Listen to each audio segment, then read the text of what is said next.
Hello friends, मैं हूं रंजित कुमार कुशवाहा। मेरे यूट्यूब चैनल ज्ञानोदय क्लासेस में आप सभी का हार्दिक स्वागत है। आज फिर हम एक नए सेशन के साथ आप लोगों के सामने उपस्थित हुए हैं, जिसमें हमारा जो टॉपिक है वो भारतीय भूगोल या भारत के भूगोल से संबंधित है। झारखंड सहायक आचार्य की परीक्षा में भूगोल विषय में जो सिलेबस दिया गया है उसमें खंड ख में आपका ये पहला चैप्टर होगा। वैसे भूगोल विषय से संबंधित जितनी भी परीक्षाएं होते हैं, जैसे टीजीटी का एग्ज़ाम है, पीजीटी का एग्ज़ाम, किसी में भी ये चैप्टर से प्रश्न आते हैं। ये सेशन काफ़ी उपयोगी होने वाला है। वीडियो को बिना स्किप किए लास्ट तक ज़रूर देखें। शुरू करते हैं हम लोग। भारत का प्राकृतिक विभाजन। प्राकृतिक विभाजन का मतलब होता है प्राकृतिक रूप से भारत जो है किस प्रकार से बना हुआ है, इसी को प्राकृतिक विभाजन कहते हैं। ठीक है, जैसे मनुष्य के शरीर का विभाजन किया जाए तो मनुष्य का शरीर भी प्राकृतिक रूप से बना हुआ होता है, जिसमें सिर से लेकर पैर तक बहुत सारे अंग होते हैं। उसी प्रकार भारत का भी उत्तर से लेकर दक्षिण तक और पूर्व से लेकर पश्चिम तक किस प्रकार का बनावट है, शारीरिक बनावट, वो इसमें हम समझ सकते हैं, जान सकते हैं। तो भू आकृतिक विविधता के आधार पर भारतीय भूभाग का विभाजन 5 भागों में किया जाता है। पहला है उत्तर भारत के विशाल पर्वत, उत्तर भारत के विशाल मैदान, प्रायद्वीपीय पठार, तटीय मैदान, बहुत सारे आइलैंड, द्वीप समूह या भारतीय मरुस्थल। ठीक है, तो यहाँ पर 5 भाग मुख्य रूप से होते हैं, पर 6 भाग समझने के लिए दिया गया है। जो तटीय मैदान है, ये मैदान का ही एक पार्ट है। उत्तर भारत के विशाल पर्वत, सबसे पहला चैप्टर को देखेंगे हम लोग। पामीर का पठार या पामीर की ग्रंथि, पठार की जो ग्रंथि है उसे तिब्बत का पठार भी कहा जाता है।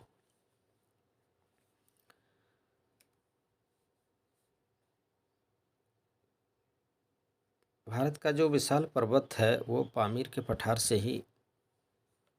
पठार की ग्रंथि से ही निकला हुआ है, इसीलिए इसे जानना जरूरी है।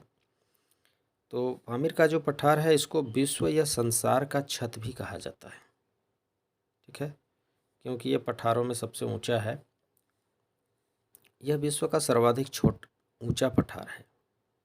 ठीक है, विश्व में कौन से पठार को संसार का छत कहा जाता है, तो आंसर करेंगे पामीर का पठार। या फिर विश्व में सर्वाधिक ऊंचा पठार कौन सा है, आंसर करेंगे पामीर का पठार। यह भारत के उत्तर पश्चिम में मध्य एशिया में स्थित है।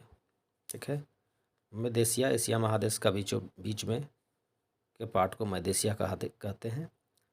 तो ये उत्तर भारत के मध्य एशिया में स्थित है। ठीक है, मैप में अगर आप लोग देखना चाहें, ये जो भारत है, भारत के ये अफ़गानिस्तान, पाकिस्तान और चाइना बॉर्डर के बीचों बीच में ये आपका मुंडी पर पामीर का पठार है, जहाँ से आपको अफ़गानिस्तान, पाकिस्तान के पर्वत, चाइना के पर्वत, नेपाल के पर्वत, भारत के पर्वत श्रेणियाँ निकलती हैं। तो इसकी जो ऊंचाई है 4900 मीटर है। पामीर के पठार की ऊंचाई जो है 4900 मीटर है। पामीर के ग्रंथि से कुल 4 पर्वत श्रेणियाँ निकलती हैं।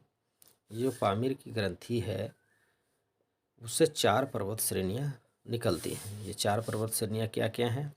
एक है हिंदू कुश पर्वत श्रेणी, जो पश्चिम दिशा में विस्तृत है। ठीक है, एक है तेनसान पर्वत श्रेणी, जो उत्तर पूर्वी दिशा में विस्तृत है। एक कुनलुन पर्वत श्रेणी, जो पूर्व दिशा में विस्तृत है। एक काराकोरम पर्वत श्रेणी, जो दक्षिण पूर्व दिशा में विस्तृत है। तो हमारा जो भारत का हिमालय पर्वत श्रेणी है वो काराकोरम पर्वत श्रेणी का ही पार्ट है, जो दक्षिण पूर्व दिशा में विस्तृत है। तो हम लोग ये चारों में से चारों के बारे में डिटेल नहीं जानेंगे, हम लोग डिस्कस करेंगे काराकोरम पर्वत श्रेणी के। चूँकि हम लोग को भारत का प्राकृतिक विभाजन पढ़ना है, तो भारत का प्राकृतिक विभाजन काराकोरम पर्वत श्रेणी से ही जुड़ा हुआ है। ठीक है। अब हम लोग काराकोरम पर्वत श्रेणी के संबंध में देखेंगे। इस पर्वत श्रेणी को तिब्बत में कैलाश पर्वत श्रेणी के नाम से भी जाना जाता है। काराकोरम पर्वत श्रेणी को तिब्बत में किस नाम से जाना जाता है? तो कैलाश पर्वत श्रेणी से जाना जाता है। ठीक है। केटू या गार्डविन आइंस्टीन संसार का दूसरा सबसे ऊंचा पर्वत शिखर है। केटू को गार्डविन आइंस्टीन को संसार का दूसरा सबसे ऊंचा पर्वत शिखर माना जाता है। तो संसार का दूसरा सबसे ऊंचा पर्वत शिखर का नाम क्या है? केटू है, गार्डविन आइंस्टीन है। ठीक है। ये आपका इस आसपास में क्या कहते हैं कि स्थिति है इसका, जो काराकोरम श्रेणी का अंग है। केटू कौन से पर्वत श्रेणी का अंग है? तो उधर कुनलुन, तेंसान, काराकोरम, हिंदू कुश, ये सब ऑप्शन में रहेगा। तो उसमें से आप लोगों को काराकोरम पर्वत श्रेणी आंसर में करना है। तो केटू जो है काराकोरम पर्वत श्रेणी, जो सबसे पहला वाला जो पर्वत श्रेणी है, ठीक है ना, जो इस रूट में इस तरह से फैला हुआ है आपका नेपाल तिब्बत होते हुए, इसी को काराकोरम पर्वत श्रेणी कहना है, पहला पार्ट को। तो इसी में आपका केटू जो है गार्डविन आइंस्टीन है। इसकी ऊंचाई 8611 मीटर है। केटू की ऊंचाई कितना है? 8611 मीटर। ठीक है। तो भारत का संसार का दूसरा सबसे ऊंचा पर्वत शिखर क्या है? केटू है। और विश्व का सबसे ऊंचा पर्वत शिखर माउंट एवरेस्ट है, सो तो आप लोग जानते हैं, जिसकी ऊंचाई 8848 मीटर है। लद्दाख एवं जास्कर पर्वत श्रेणियां काराकोरम के दक्षिण में स्थित समानांतर पर्वत श्रेणियां हैं। जो लद्दाख एवं जास्कर पर्वत श्रेणियां हैं, जो जम्मू कश्मीर के लद्दाख इस आसपास में है, और जो जास्कर श्रेणी है वो आपको काराकोरम श्रेणी का ही पार्ट है। तो लद्दाख और जास्कर कौन से पर्वत श्रेणी का पार्ट है? तो काराकोरम पर्वत श्रेणी का पार्ट है। बोल्तारो तथा सियाचिन हिमानिया इसी श्रेणी का अंग है। बोल्तारो और सियाचिन हिमानिया, जो है हिमानिया मतलब ग्लेशियर, जो बर्फ का पहाड़ जिसको कह सकते हैं, या बर्फ की नदियां कह सकते हैं, ठीक है ना, ये सब जो है बोल्तारो और सियाचिन, ये हिमानी है, ग्लेशियर है। ये कौन से पर्वत श्रेणी में? तो काराकोरम पर्वत श्रेणी में। ठीक है।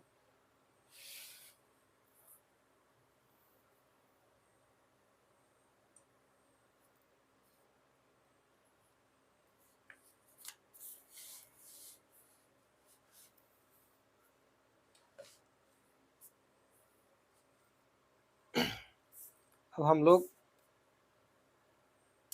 हिमालय पर्वत श्रेणी के बारे में पढ़ेंगे। हिमालय पर्वत श्रेणी जो कैलाश पर्वत श्रेणी के नाम से भी जाना जाता है, इसका विस्तार भारत के पश्चिम में सिंधु नदी से लेकर पूर्व में ब्रह्मपुत्र नदी तक है। हिमालय पर्वत श्रेणी जो 3 पार्ट में बटा हुआ है, जिसको हम लोग बृहद हिमालय, मध्य हिमालय, लघु हिमालय के नाम से भी जानते हैं, या फिर विशाल हिमालय, मध्य हिमालय, लघु हिमालय, शिवालिक हिमालय, इस तरह से भी इसको नाम दिया जाता है। तो ये आपको भारत के पश्चिम में सिंधु नदी से लेकर पूर्व में ब्रह्मपुत्र नदी तक फैला हुआ है। हिमालय पर्वत श्रेणी जो है भारत के पश्चिम में सिंधु नदी जो मानसरोवर झील से निकल करके, मानसरोवर झील से 3 नदियां निकलती है, एक सिंधु नदी, सतलज नदी और झेलम नदी। तो मानसरोवर झील ये तिब्बत में है। मानसरोवर यात्रा जानते हैं आप लोग, शिव जी का किया जाता है। तो ये नदी जो है सिंधु नदी आपका मानसरोवर झील से निकल करके आपको कश्मीर, जम्मू में कश्मीर में बहता हुआ ये आपको पाकिस्तान में प्रवेश करता है, फाइनली अरब सागर में गिर जाता है। तो सिंधु नदी से ये आपका हिमालय पर्वत श्रेणी भारत के पश्चिम में ये शुरू होता है, जो आपको ये धीरे धीरे किनारे किनारे, ठीक है, जो आपको ब्रह्मपुत्र नदी तक फैला हुआ है। हिमालय की लंबाई पश्चिम से लेकर पूरब तक 2400 किलोमीटर है। हिमालय पर्वत श्रेणी जो है ये पश्चिम से लेकर पूरब तक जो फैला हुआ है,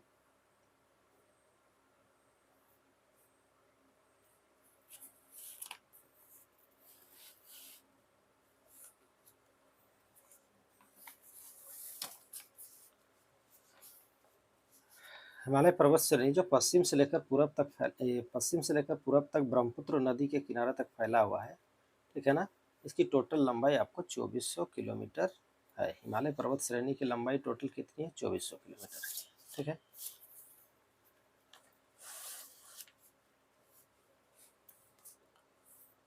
अब हिमालय का आकार कैसा है? तो उन्नतोदार चाप, चाप के आकार का है। चाप का आकार जानते हैं आप लोग कि चाप इस तरह से होता है, उन्नतोदार चाप के आकार का है। ठीक है, चाप जनरली इस आकार का होता है।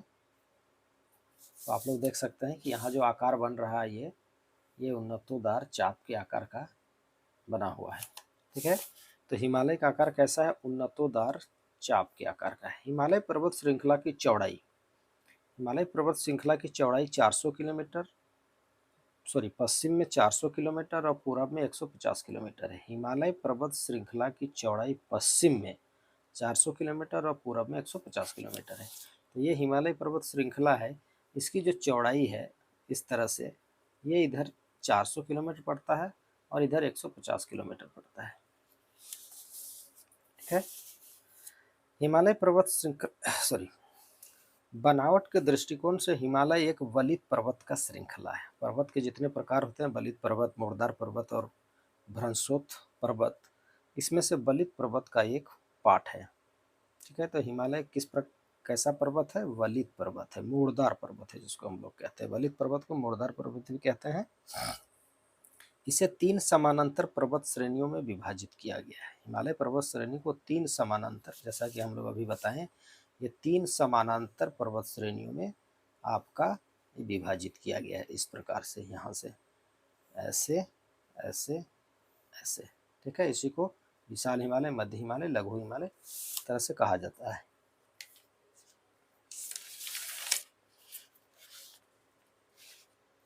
अब ये 3 श्रेणी में जो विभाजित किया गया है, इसका नाम क्या किया है?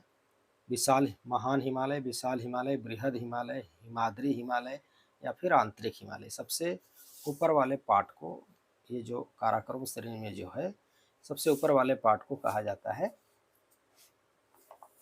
महान हिमालय भी कह सकते हैं, विशाल हिमालय भी। चूँकि हिमालय पर्वत श्रृंखला के जितने भी बड़े बड़े इसकी जो ऊंचाई है ये मैक्सिमम है, 6000 से ऊपर इसकी ऊंचाई पाई जाती है, इसलिए इस पर्वत श्रृंखला को मध्य हिमालय, हिमाचल श्रेणी, हिमाचल प्रदेश में जो हिमालय की श्रेणियां हैं उसको मध्य हिमालय, लघु हिमालय, शिवालिक हिमालय, वाय हिमालय। ठीक है, तो पहला को बृहद, विशाल, हिमाद्री, आंतरिक, कुछ भी नाम दे सकते हैं। दूसरा को मध्य हिमालय, दूसरा पार्ट को मध्य हिमालय कहा जाता है, और सबसे लास्ट वाले लेयर को, श्रृंखला को लघु हिमालय या शिवालिक हिमालय भी कहा जाता है।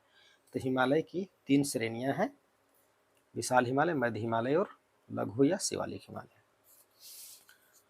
अब महान हिमालय के संबंध में हम सबसे विशाल हिमालय के संदर्भ में देखेंगे।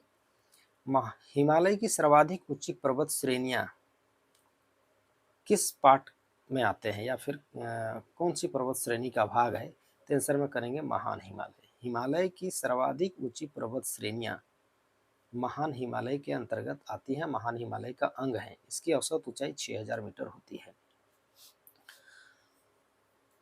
संसार का सर्वोच्च पर्वत शिखर माउंट एवरेस्ट आंतरिक या महान हिमालय का भाग है। ठीक है, अभी K2 हम लोग बताए थे कि ये काराकोरम श्रेणी का भाग है, जबकि माउंट एवरेस्ट जो है, जो विश्व का सबसे ऊंचा पर्वत श्रेणी है, वो किसका भाग है? आपका विशाल हिमालय या महान हिमालय का पार्ट है। यह नेपाल में स्थित है। माउंट एवरेस्ट कहाँ है? नेपाल में, भारत में नहीं। आंसर नहीं करिए, भारत में नहीं है। ठीक है, भारत का सर्वोच्च चोटी है कंचनजंगा, इसकी ऊंचाई 8848 मीटर है। माउंट एवरेस्ट को नेपाल में सागर माथा के नाम से जाना जाता है, और ये नामकरण जो है, ये ब्रिटिश एक अंग्रेज थे, sir George Everest, sir George Everest के नाम पर ही माउंट एवरेस्ट का नाम पड़ा था। भारत में हिमालय का सर्वोच्च पर्वत शिखर कंचनजंगा है, जो सिक्किम में स्थित है। इसकी ऊंचाई 8598 मीटर है। ठीक है, तो विश्व का सबसे ऊंचा पर्वत शिखर हो गया विश्व का सबसे ऊंचा हो गया माउंट एवरेस्ट। माउंट एवरेस्ट दूसरा हो गया K2। और भारत का पूछेगा सबसे ऊंचा पर्वत शिखर क्या है, तो आंसर में करेंगे कंचनजंगा। ठीक है, जो कहाँ पर है, सिक्किम राज्य में पड़ता है। सिक्किम, ये जो आपको देख रहे हैं भारत का जो उभरा हुआ पार्ट जो होता है मैप में, यही सिक्किम है।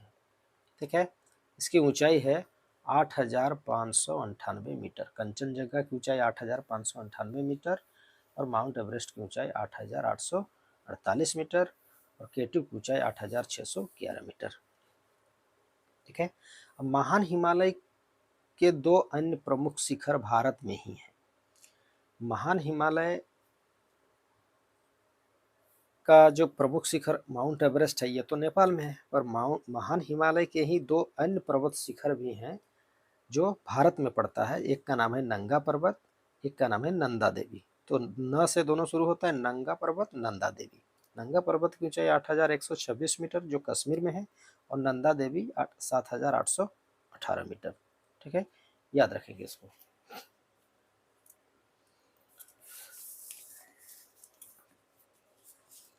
नेक्स्ट हम लोग देखेंगे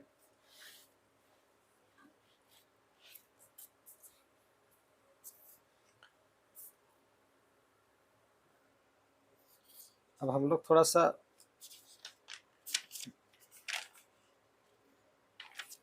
विश्व के सर्वोच्च पर्वत शिखर के नाम और वो कहाँ स्थित है उसके बारे में थोड़ा सा आप लोगों को मैं बताऊंगा, आप लोग इसको नोट कर लेंगे।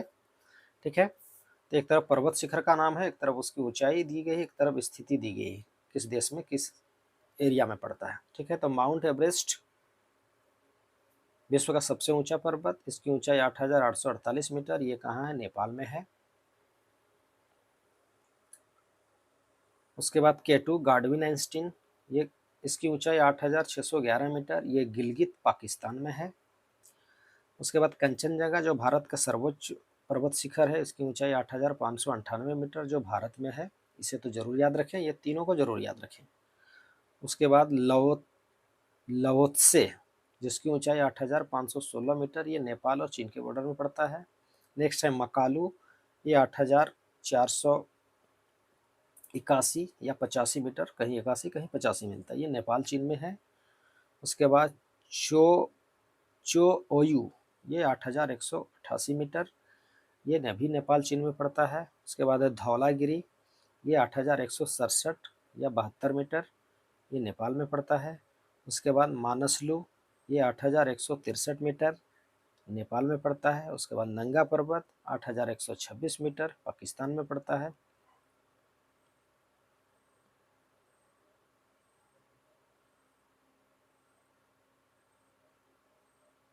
सॉरी, ये कश्मीर में है, भारत में पड़ेगा, मिस्टेक हो गया यहाँ पर।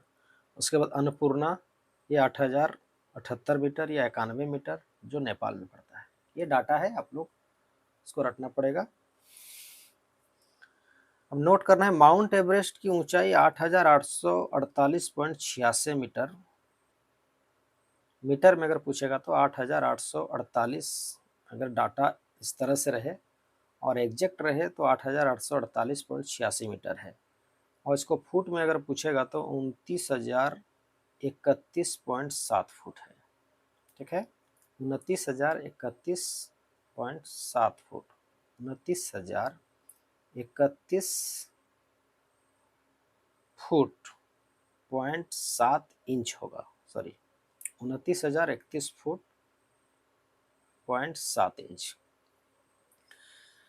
माउंट एवरेस्ट को चीनी नाम, चाइना में माउंट एवरेस्ट को चोमोलुंगमा कहा जाता है। चोमोलुंगमा का अर्थ होता है पर्वतों की रानी। नेपाल में इसका नाम सागर माथा है। सागर माथा का अर्थ होता है आकाश की देवी। ठीक है, तो चाइना के लोग इसको चोमोलुंगमा कहते हैं जिसका अर्थ होता है पर्वतों की रानी, और नेपाल के लोग माउंट एवरेस्ट को सागर माथा कहते हैं जिसका नाम है आकाश की देवी।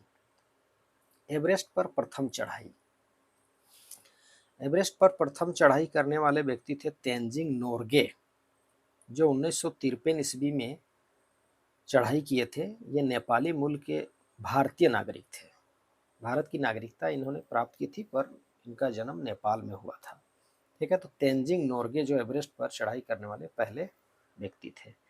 उसके बाद है एडमंड हिलेरी जो न्यूजीलैंड के हैं। ठीक है, एवरेस्ट पर चढ़ने वाली पहली महिला जुंको तुबोई, जिन्होंने 1975 ईस्वी में चढ़ाई की थी, जो जापान की रहने वाली थी। तो पहली महिला जो माउंट एवरेस्ट पर चढ़ाई की थी उसका नाम था जुंको तुबोई, जिन्होंने 1975 ईस्वी में चढ़ाई किया था। प्रथम भारतीय महिला, भारत की पहली महिला जो एवरेस्ट पर चढ़ी थी उसका नाम था बछेंद्री पॉल, जो 1984 ईस्वी में चढ़ाई की थी। 2019 ईस्वी में इन्हें पद्म भूषण से सम्मानित किया गया था। ठीक है, यहाँ तक क्लियर हो गया। आगे बढ़ते हैं।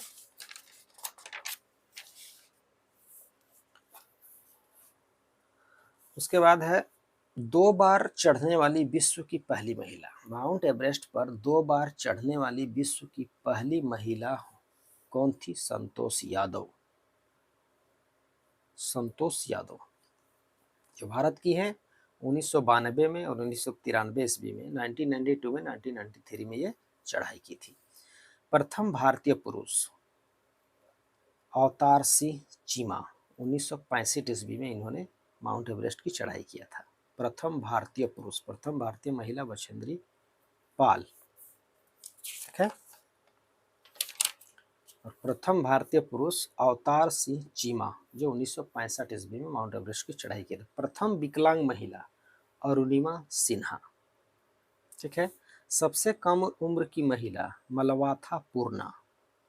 सबसे कम उम्र की महिला माउंट एवरेस्ट पर चढ़ने वाली वो कौन थी? मलवाथा पूर्णा। सबसे कम उम्र का पुरुष जॉर्डन रोमेरो, 13 वर्ष 11 महीना। ठीक है, कैलिफोर्निया का ये निवासी था जो 13/10 में चढ़ाई किया था।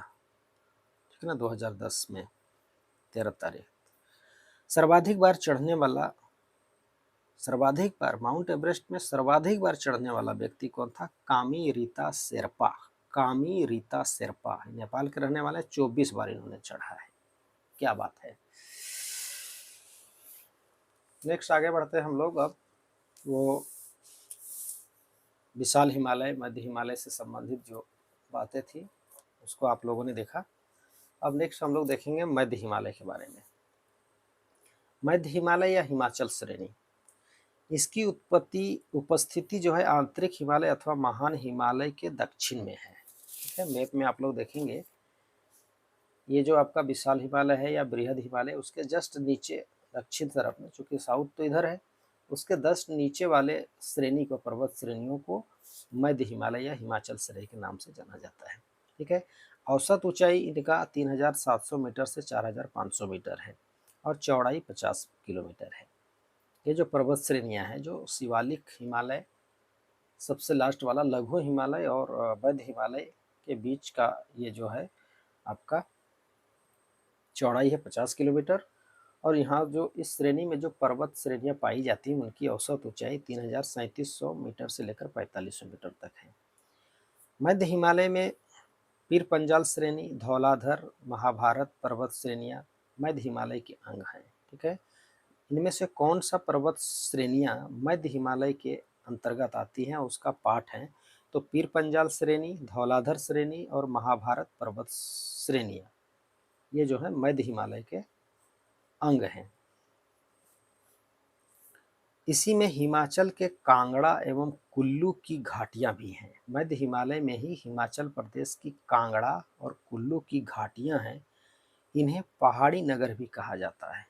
कांगड़ा और कुल्लू की घाटियों को पहाड़ी नगर के नाम से भी जाना जाता है। मध्य हिमालय रेंज में ही उत्तर भारत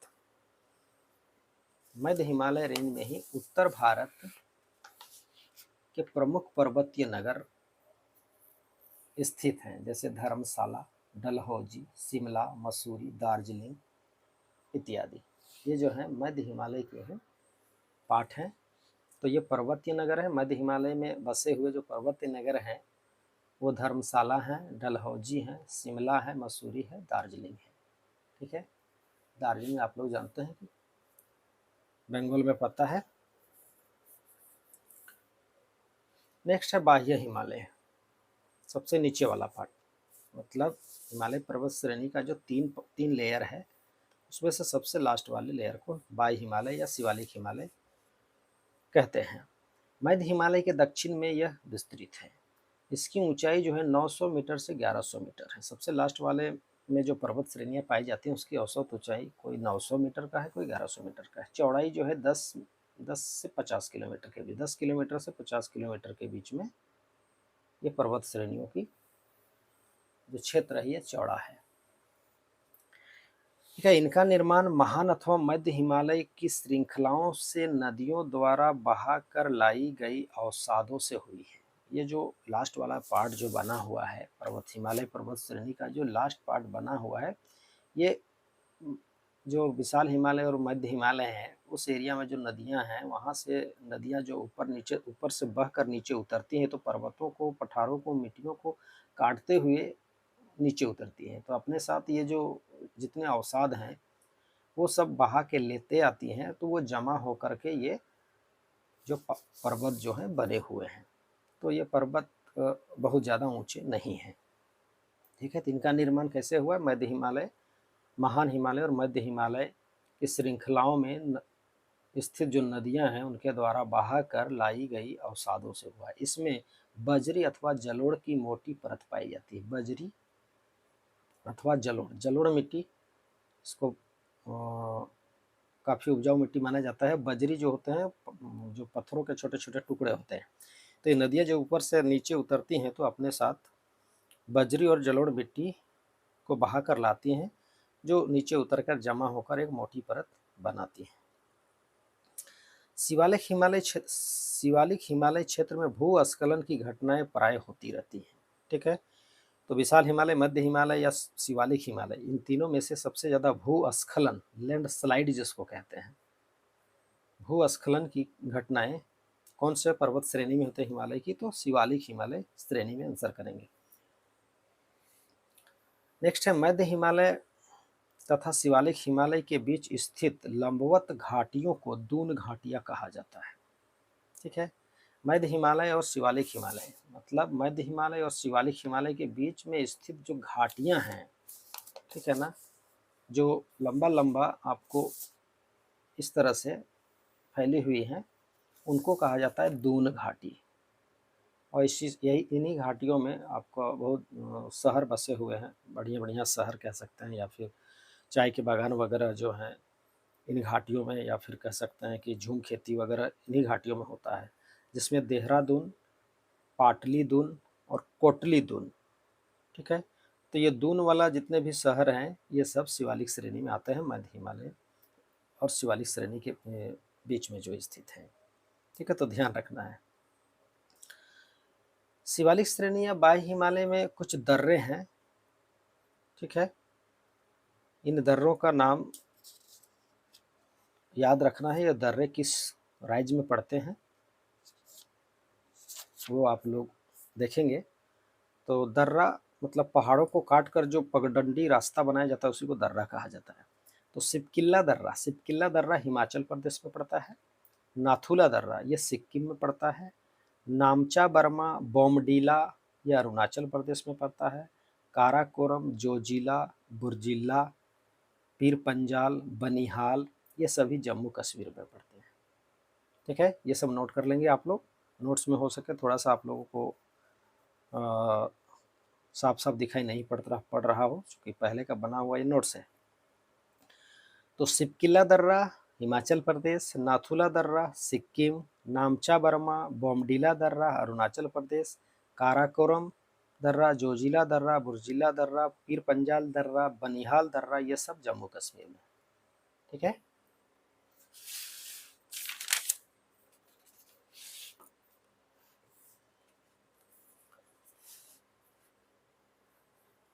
अब हिमालय का अन्य विभाजन, इसके अलावा हिमालय का अन्य विभाजन क्या क्या हो सकता है आप लोग देख सकते हैं।